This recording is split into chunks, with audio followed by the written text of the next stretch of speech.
Alright, hello everybody. I have a slightly different spread today and just going to give it a shot with the reading.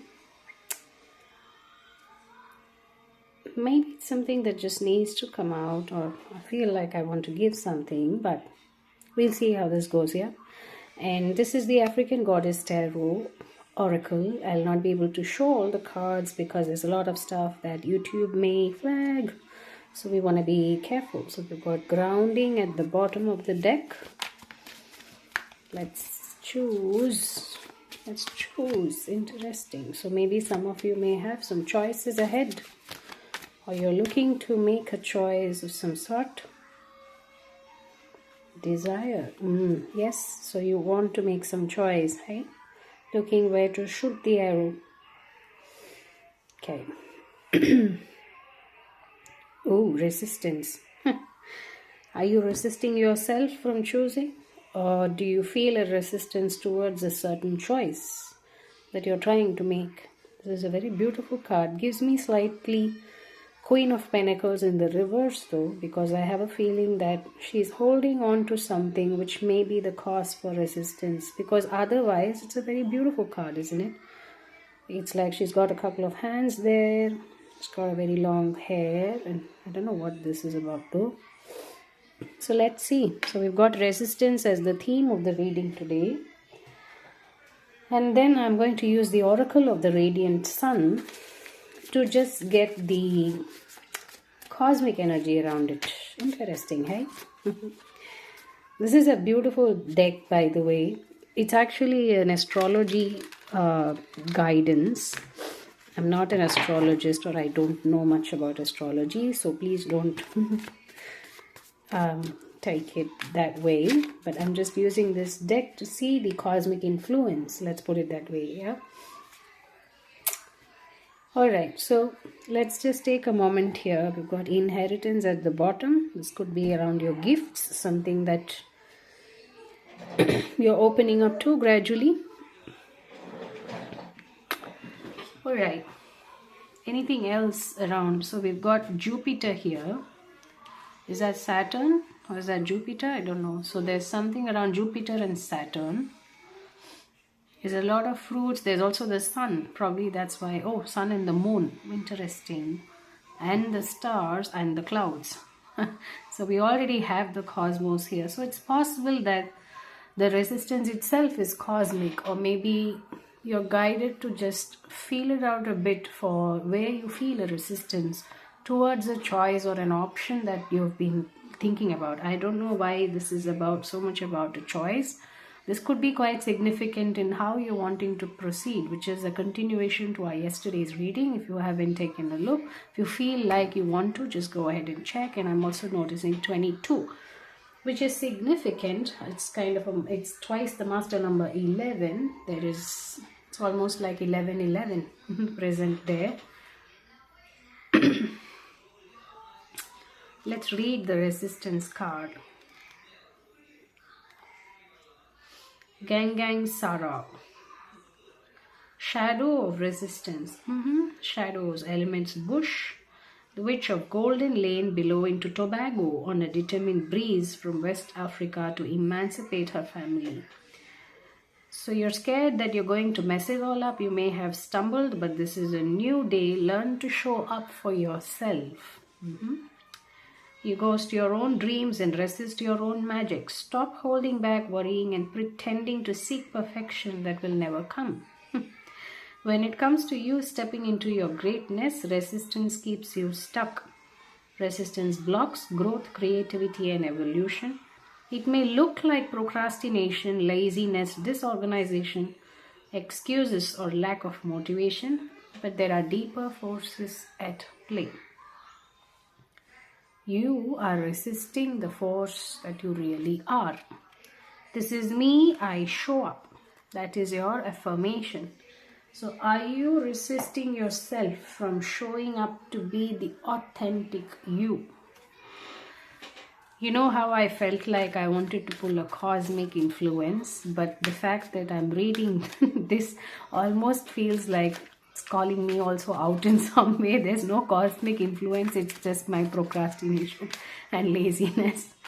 But that's okay. There's always, just some energy around it that you can work through or you cannot work through. Let's put it that way. Empathy in the reverse and criticism is at the bottom.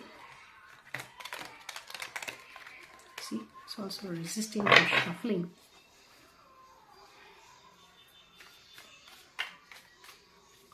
Time to show up for yourself and time to show up as yourself. Concentration is at the bottom. Maybe you're getting carried away with a lot of noise, distractions, but they're going to be there. Okay, I can't show this card here, but let me just hide it. It's negotiation. All right, so what is the energy around it? Should we do a quick spread? So we're going to ask, how is this resistance showing up? How have you been attending to it? And what's your challenge? As in, this is how you have been ignoring it, possibly. Maybe this has prevented you from taking a closer look at it, right? What is your advice to overcome or take a step closer to yourself? And what's the probable outcome when you do that? Okay, so it's a quick 5-card spread there. How is this resistance showing up? How is this resistance showing up?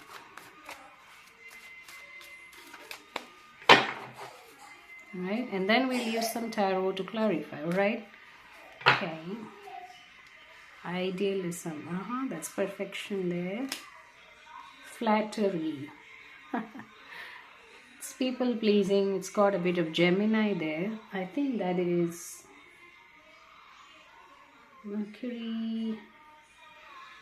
What is that? Just hang on. Let me just take a quick look at that. Sorry.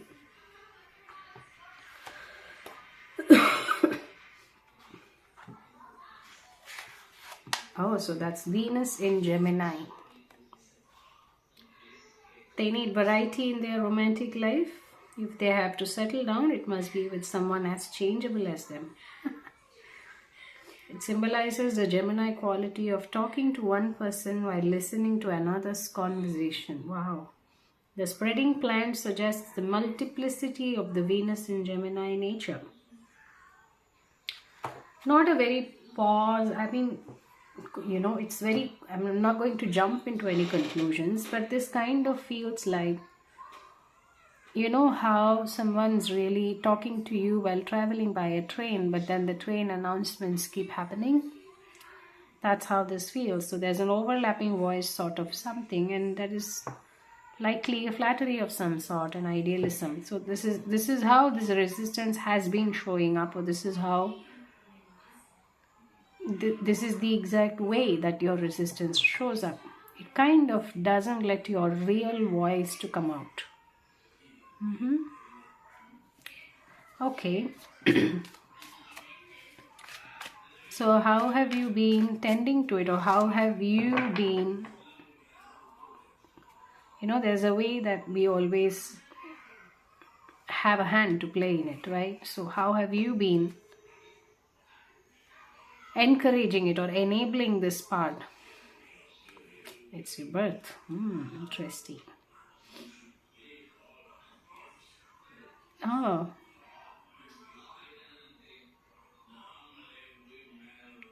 I have to read that. Now that's also a Venus. It's Venus in Cancer. Interesting, you have the Sun and Moon. So you've possibly been wanting to have some, now I don't know if this is a literal message, but take it as it resonates. Maybe you've been wanting to have something born out of it. This could be a relationship that is just very attractive, and maybe you feel like you want to go for it. I want something new out of it, sort of.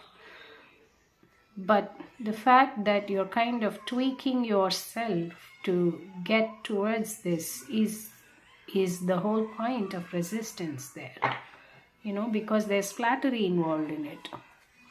Okay, And how is it that you have not been seeing this? What's the resistance, or how have you been avoiding taking a look at it?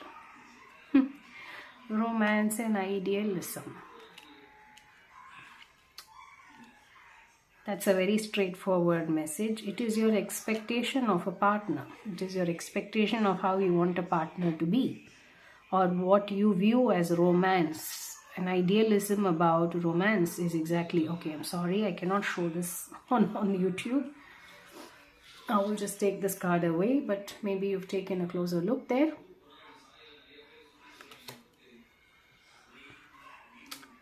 So let's just, hang on a second.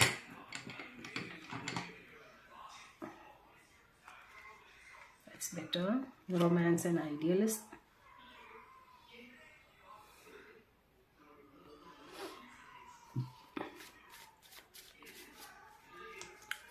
So it's your ideals around romance. That's how I can simply put it, and that's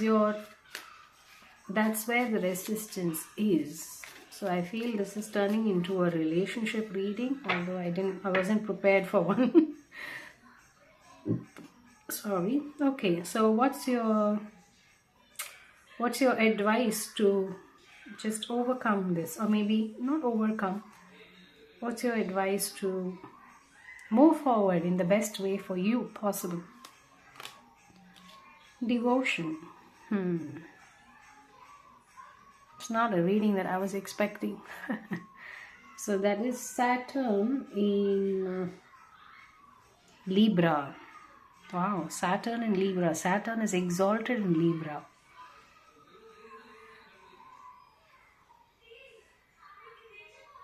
Interesting. Is that Libra? Yes, it is Libra, right? Wow, I just totally didn't expect it. Can you see the sun, moon, and the star again? That's beautiful. Alright, and what's the output if you choose to be devoted? I feel like that's the advice there.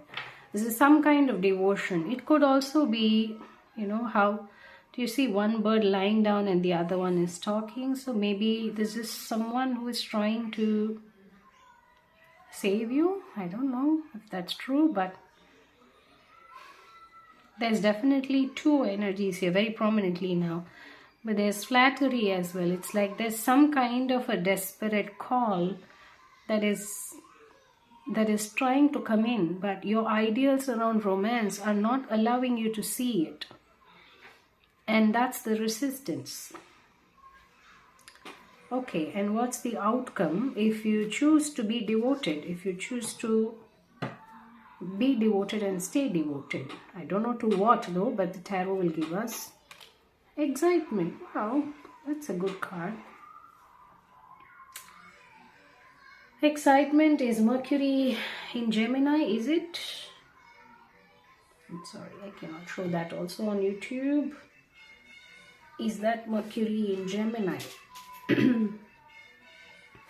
Okay, so what I'll now do is I'll give you a quick description of each of these in those positions, and then we'll go to clarifying by the tarot, right? Mars. So let's do Saturn in Libra. Libra, however. A dove sits in a tree and will not leave its partner lying on the ground motionless. Above, an orb representing night and day, sun and moon floats in a starry sky. Social responsibility and work for the community are indicated when Saturn occupies the sign of Libra. They have the potential of gaining great respect from others, but risk the danger that their desire to see both sides of a question can lead to dithering indecision. So the events that are around your advice, this could be a relationship with a great age difference, a long-lasting marriage. This card indicates the danger that the questioner may, in the desire to please all, promise more than he or she can possibly achieve. Maybe this is around you or your partner, that's how you feel. Saturn Librans have great potential for success in organizing and group endeavors. Positively, this can be a stable, enduring relationship. In any partnership, Saturn Librans are prepared to work hard, maintaining their share of responsibility. Legal arrangements may prove to become important in partnerships. A strong sense of justice in relationships can give people with this planet sign combination outstanding abilities in areas of arbitration or legal matters. I don't know if you're dealing with one or if you're, this is coming out for a certain reason, but this gives me a feeling of if you're worried of some kind of injustice, it is probably because of your own idealism around romance. That's how the message comes through. And if you just allow yourself to stay devoted, or maybe you want to, I don't know if you're expecting devotion from the other person, I don't know. Either ways, devotion here gives excitement, which is Mercury in Gemini. Is that so? Let's read excitement as well.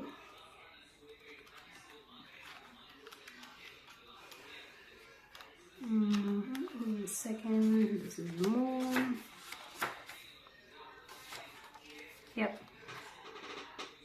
Your outcome is Mercury in Gemini, which is a new subject for study, an opportunity to make a speech, an important decision, changing one's mind on an important issue.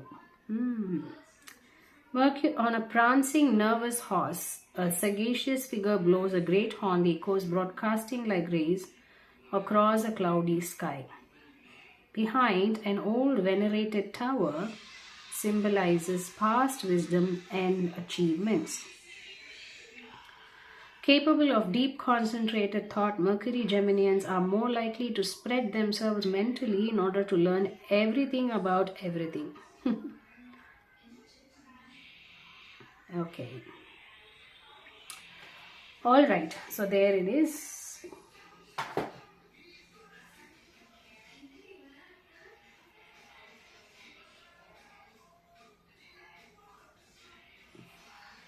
Okay, so let's go to the tarot. I still don't know how all this applies to you. A lot of you may be watching. But if you're here till now, then I'm sure there's something in here for you. Now, I'll just to summarize, if you've just, if you want to kind of just get an idea, is this is particularly around communication, which is very much resonant for me about yesterday's message as well. Part 1 is how you choose to convey, how you choose to communicate has a lot to do with something here. Because there is excitement possible. Now, I don't know towards what, or is this even, because, sometimes it's good, sometimes it's just not. So you don't want to jump into any conclusions here. But I'll let you know that if you've been trying to birth something new, it could be even a new career, a new course, a new business, a new branch. I don't know why I said that. No, you're just branching out in some way. But also in a relationship, it could be very well applicable. Oh, so it's the desire at the bottom. So there's something around your desires. It could be your dreams as well, right? Okay. Let me just take a deep breath there. So there was a lot.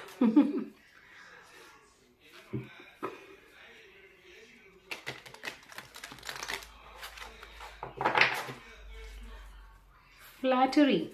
So this is showing up as flattery in your situation. Let's see. What is that about? How is this flattery showing up? Judgment, 9 of Pentacles, 7 of Swords in the reverse.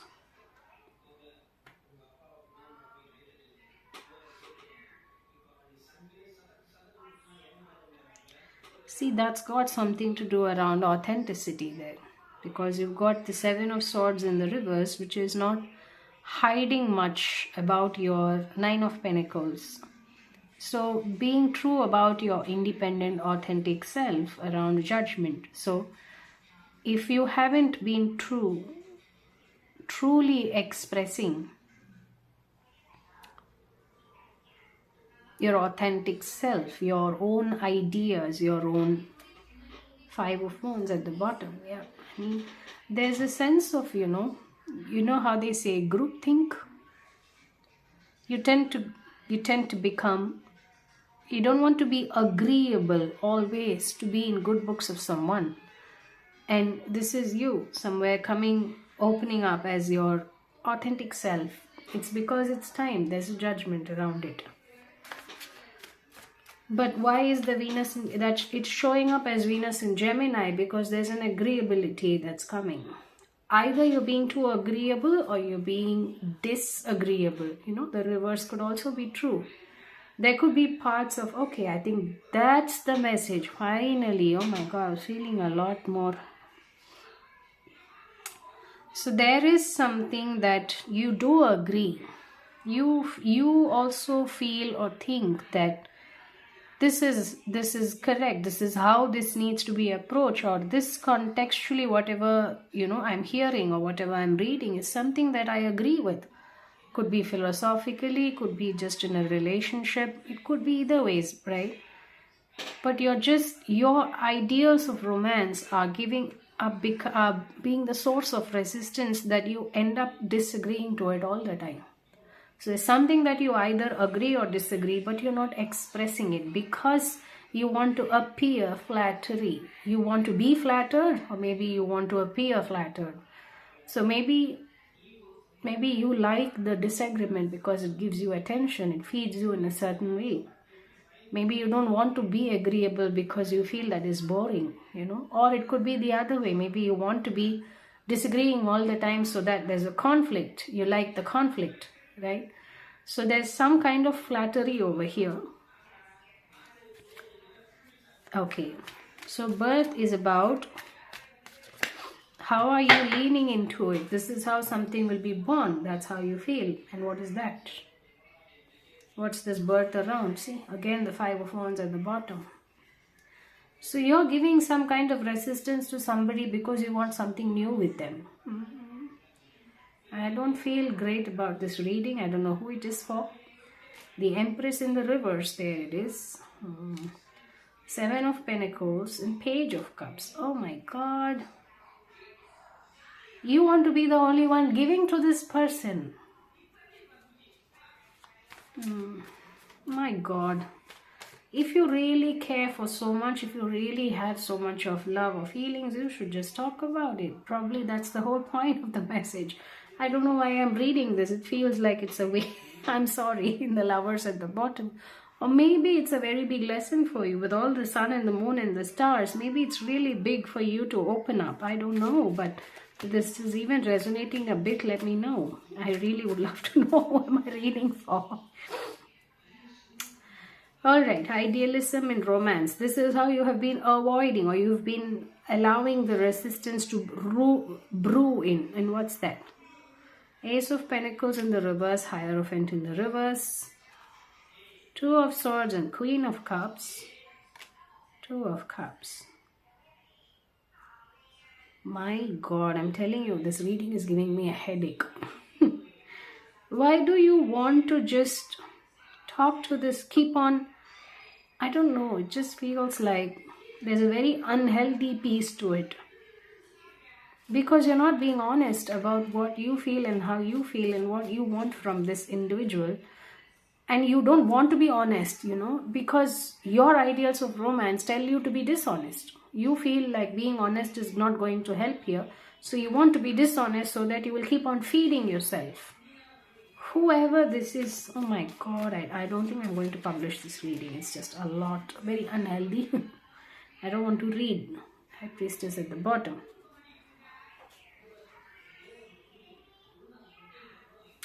Anyway, let's go ahead and see what the devotion piece is all about. King of Pentacles in the reverse, Eight of Swords.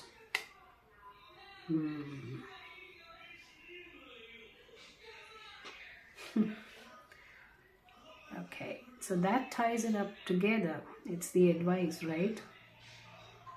Allow yourself to see how you're not feeling stable within yourself.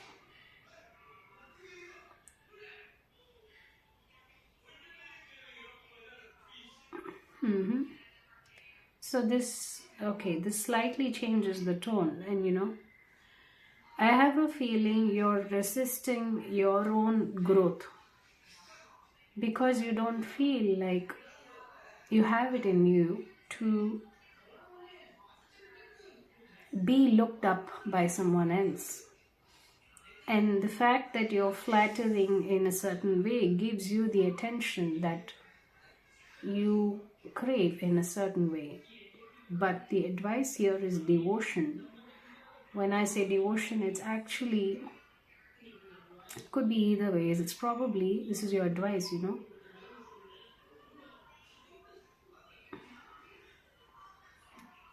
I don't know, but I feel like the advice is for you to take a closer look at yourself. Why do you do this?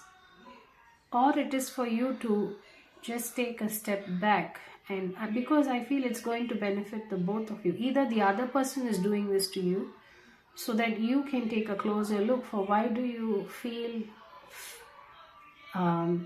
you feel fed by the conflicts.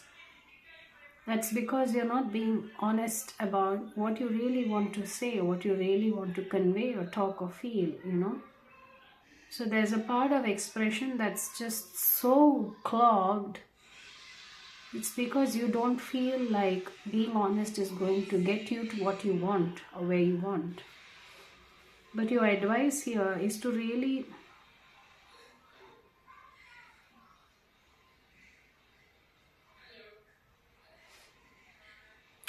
let's get one more around the advice.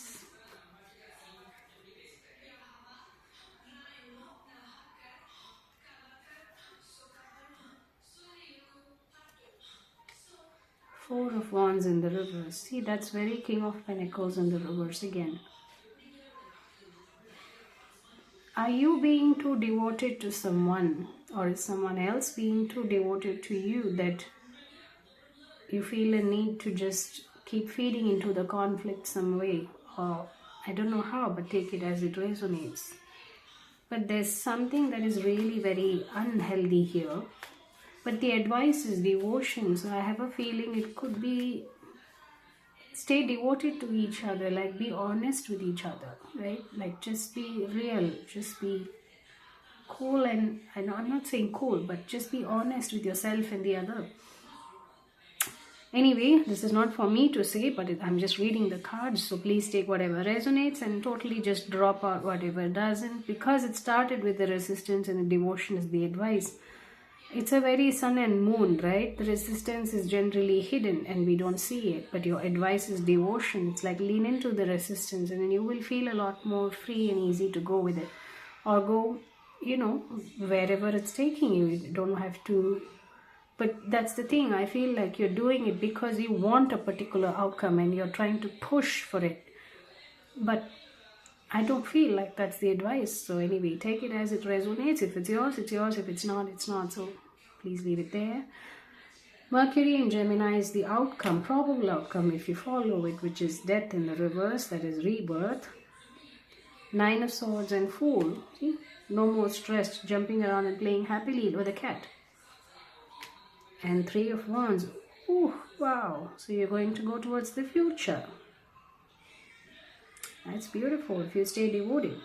Now I'm going to get just one more card to see what exactly the devotion, what are we wanting to be devoted to? Is it the other individual? Because you see how this person's lying motionless, this dove is lying motionless, and this dove wants to keep trying to wake up amidst the sun, moon and the stars. But your resistance, your advice is King of Pentacles in the reverse, Eight of Swords and Seven of Wands. Which is it's almost like clearance. Okay, it's to clear the clog around instability of some sort. Let's get your advice. And let's get the advice as well from African Goddess. That's the best thing that could happen. What's your advice? What is the devotion piece here? Like, what do we need to be devoted to? What is calling for devotion so that you can, sun and the moon again, cosmic power. God, it's just crazy with the sun and the moon. Alright, so what is calling us to be devoted to?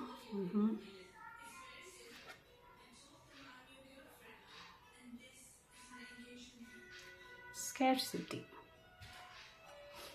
Is there a real issue around scarcity? Is there a real issue around, see, grief is at the bottom.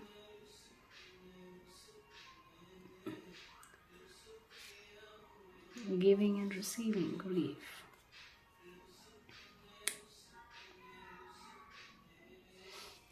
This feels like if you feel scarcity of some sort, then you need to attend to it. It could be material, it could be emotional, it could be, mental help, it could be a physical, hopefully not, I pray not, but some kind of drought, either of resources or of your own feelings, something is draining you, then be devoted to that.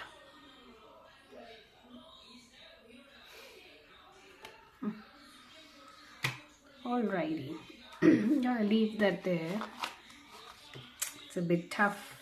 This message was a bit tough because I feel like there's something good that's coming in, but you're kind of keeping yourself in a resistance because you don't want to feel it completely and you feel devoted. Devotion is the answer. Yes, it is your advice, but it is not in terms of what you're currently devoted to. I hope this helps. If it does, just leave a message, leave a comment. I would love to see how it fits your story. We don't want to take anything that's not yours, or if you're someone's going through something, just know I hear you, I feel you. So take care and much love. Bye.